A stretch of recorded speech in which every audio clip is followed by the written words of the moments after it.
අයිබෝවන් සුබ දවසක් යාළුවනේ. ඉතින් අන්න ඔයාලට තවත් වැදගත් වීඩියෝ එකක් තමයි අරගෙන ආවේ. ඉතින් වීඩියෝ එකට යන්න කලින් පුංචි ඉල්ලීමක් කරන්න වෙනදා වගේම ඔයාලා තාමත් අපේ YouTube channel එක subscribe කරලා නැත්නම් මේ තිරේ දිස්වන විදියට ගිහිල්ලා channel එක subscribe කරලා ඊට එහා පැත්තෙන් තියෙන notification bell එකත් all දාලා තියාගන්න. මේ වගේ වැදගත් වෙන වීඩියෝ දාපු සැනින් නැරඹීමේ පහසුව සඳහා. ඉතින් යාළුවනේ වීඩියෝ එකට යන්න කලින් මුලින් පුංචි මතක් කිරීමක් කරන්න ඕනේ. මේ ආපදා තත්ත්වයේ හේතුවෙන් මිය ගිය අපේම රණවිරුවන් සහ අපේම ජන කොට්ටාසයක් ඉන්නවා. ඉතින් මියගිය ගාන 300 ගානකටත් වඩා ඉහළයි. ඉතින් ඒ අයට නිවන් සුව ප්‍රාර්ථනා කරන්න මේක අවස්ථාවක් කරගන්නවා. ඒ වගේම තුවාල ලැබුවන්ට ඉක්මන් සුවය ප්‍රාර්ථනා කරන ගමන් අවතැන් වූ පුද්ගලයින්ටත් ඉක්මනින්ම සහන සැලසේවා කියලා ප්‍රාර්ථනා කරනවා.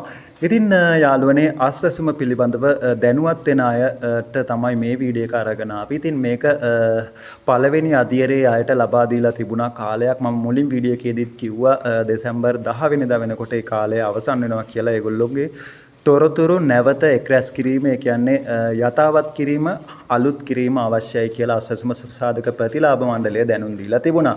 ඉතින් නොවැම්බර් 10 ඉඳලා දෙසැම්බර් 10 දක්වා තමයි ඒගොල්ලන්ට ඒ කාල සීමාව ලබා දුන්නේ. ඉතින් ඔන්න මම කලින් වීඩියෝ එකේ කිව්වා වගේම ඒ කාලය දීර්ඝ කරයි කියලා මේ ආපදා තත්ත්වයේ හේතුවෙන්. ඔන්න මේ වෙනකොට ඒ කාලය දීර්ඝ කරලා නිවේදනයක් නිකුත් කරලා තියෙනවා අස්වැසුම සාධක ප්‍රතිලාභ මණ්ඩලය.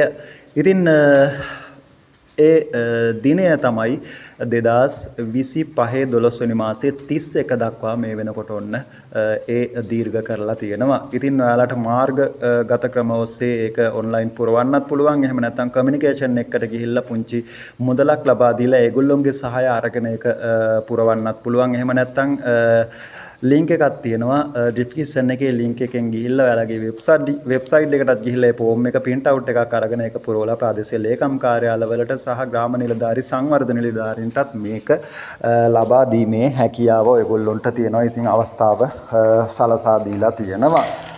ඉතින් තවමත් ඒක තොරතුරු ලබා දෙන්න බැරි විච් අය නැවත ඔන්න කාලය දීර්ඝ කරලා තියෙනවා. ඔයාලත් මේ තොරතුරු අනිවාර්යෙන් ලබා දෙන්න. ඔයාලට අස්වැසුම 2026 වර්ෂය සඳහා ලබා ගැනීමට අවශ්‍ය නම් ඉතින් මේක පුරවන්න ඕන අය තමයි 2022 23 කියන අවුරුදු දෙක ඇතුළත, ඒ කියන්නේ පළමු අදියරය. මේක දෙවන අදියරය අය අවශ්‍ය නැහැ.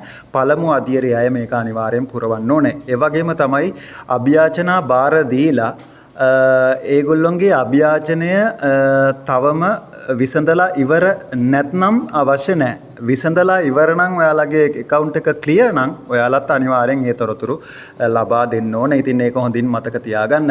ඉතින් මේ වීඩියෝ එක හොඳයි කියලා හිතනවා ලයික් කරන්න, කමෙන්ට් කරන්න, යාළුවන් අතරේ share කරන්නත් අමතක කරන්න එපා. ඉතින් දෙසැම්බර් මාසයට අදාළ අස්වැසුම මුදල් කවද්ද බැංකුවට වැටෙන්නේ කියලා ඉක්මනින් අරගෙන එන්න රැඳිලා ඉන්න අපේ channel එකත් එක්ක මේ වගේ වැදගත් වෙන වීඩියෝ බලන්න අපේ channel එක subscribe කරලා මේ වීඩියෝ එකත් යාළුවන් අතරේ share කරන්නත් අමතක කරන්න එපා. ඉතින් ගිහින් එන්නම් හැමෝටම සුබ දවසක්, ජයග්‍රාහී දවසක් ප්‍රාර්ථනා කරනවා. ඔයාලා හැමෝටම බුදු සරණයි.